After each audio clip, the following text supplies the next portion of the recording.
अपने पराए। घर की लड़ाइयाँ कितनी भी हो, लेकिन ये भी सच है कि किसी पर कोई आपत्ति हो तो अपना ही परिवार साथ देता है। भैया, मेरे पीछे पुलिस लगी है, प्लीज मुझे बचा लो। रवि और राज दो भाई, लेकिन दोनों में कभी नहीं पटी। अरे क्या हुआ छोटे, क्या कर दिया तूने? अरे कुछ नहीं भैया, मेरा दोस्त है ना राजू, वो मुझे लेकर बैंक गया था। मुझे नहीं पता भैया कि वो वहाँ बैंक लूटने जा रहा है। मैं उसके साथ बैंक में घुसते ही सीसीटीवी कैमरे में दिख गया हूँ। अब पुलिस मुझे ढूंढ रही है भैया, मुझे बचा लो। राज कुछ सोचता है, फिर कहता है, ओके, तुम यहीं रुको, मेरा एक दोस्त पुलिस में है, मैं बात करता हूँ। तभी वहां रवि की बीवी राज की बीवी के साथ आ जाती है। तुम लोगों के घर जब तक पुलिस का आना जाना है, बच्चों को यहीं छोड़ दो, उन पर असर ठीक नहीं पड़ेगा। तभी वहां पुलिस आ जाती है। चलो चलो, कौन है रवि, थाने चलो। मैंने कुछ नहीं किया, मुझे कुछ नहीं पता। अरे वो तो पुलिस स्टेशन चलकर ही पता चलेगा कि कुछ पता है कि नहीं, चलो। कहानी का फ्लैशबैक। भैया, मुझे मेरे मकान में हक चाहिए ही चाहिए। अरे लेकिन छोटे, अभी मेरे बच्चों पर काफ़ी खर्चा है, तेरी भाभी की भी तबीयत ठीक नहीं रहती, बजट बिल्कुल नहीं है कि मैं अलग होकर रहूं। देख लो भैया, 1 महीना है तुम्हारे पास, जल्दी से घर खाली कर दो। अरे कैसी बात कर रहे हैं भैया, मेरे शरीर में अभी इतनी हिम्मत भी नहीं कि घर को खाली करे। तो क्यों अपना पोषण बेचा भाभी? अरे तुम तो जानती हो, पिताजी की बीमारी के कारण उन्हें हमारी ज़रूरत थी, कैसे आते पैसे। ससुर जी तो बूढ़े थे भाभी, उनकी बीमारी में भी पैसे लगाना कौन सा अकल का काम था। तो क्या पिताजी को मैं मरने के लिए छोड़ देता? अरे रवि, तू तो समझ, पापा को हमारी ज़रूरत थी, उन्होंने हमारे लिए हर वो काम किया जिससे हमें खुशी मिले। बैक टू रवि, जो जेल में बैठा है। ये मैंने क्या कर दिया था?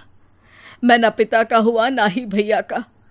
मेरे साथ जो हो रहा है ठीक ही हो रहा है। तभी वहां पुलिस वाला आता है।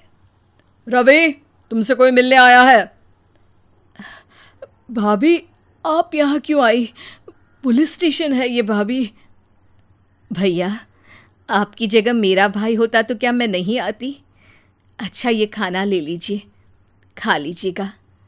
आपके भैया लगे हैं वकीलों और पुलिस वालों से बात करने में, डरने की कोई बात नहीं। जब आपने गुनाह किया ही नहीं तो सज़ा भी नहीं मिलेगी। रवि भाभी को देखकर रोने लगता है।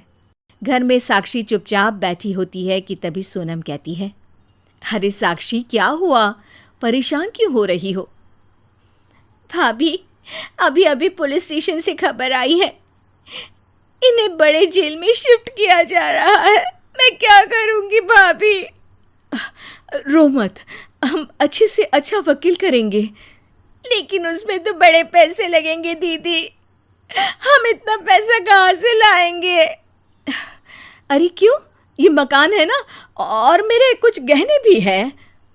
साक्षी की आंखों में पानी आ जाता है। पर दीदी, ये तो आप और भैया की मेहनत की कमाई है। पापा के बाद भी तो हम लोगों का सब खत्म हो गया था। पापा को तो बचा नहीं पाए, लेकिन भैया को ज़रूर बचा लेंगे, और भगवान चाहेंगे ना तो दोनों भाई मिलकर इससे भी बड़ा मकान खड़ा कर लेंगे। साक्षी। थोड़ी देर में राज वहाँ आता है। सोनम सही कह रही है साक्षी, पैसों की कमी के कारण किसी भी बेगुनाह को सज़ा नहीं मिलती। राज एक अच्छा सा वकील करता है। सोनम और साक्षी बचाए पैसे और अपने गहनों को बेचकर रवि का केस लड़ते हैं और जल्द ही रवि जेल से बाहर आ जाता है। रवि राज को गले लगाकर कहता है, भैया मुझे माफ़ कर दो, मुझे साक्षी ने सब कुछ बताया है। भैया, आपने मुझ पर विश्वास किया, मेरे लिए दिन रात मेहनत की, भाभी ने अपने गहने तक बेच दिए। भैया, आपने तो पापा के लिए भी पैसे नहीं देखे, लेकिन मैं बहुत ही सेल्फिश निकला।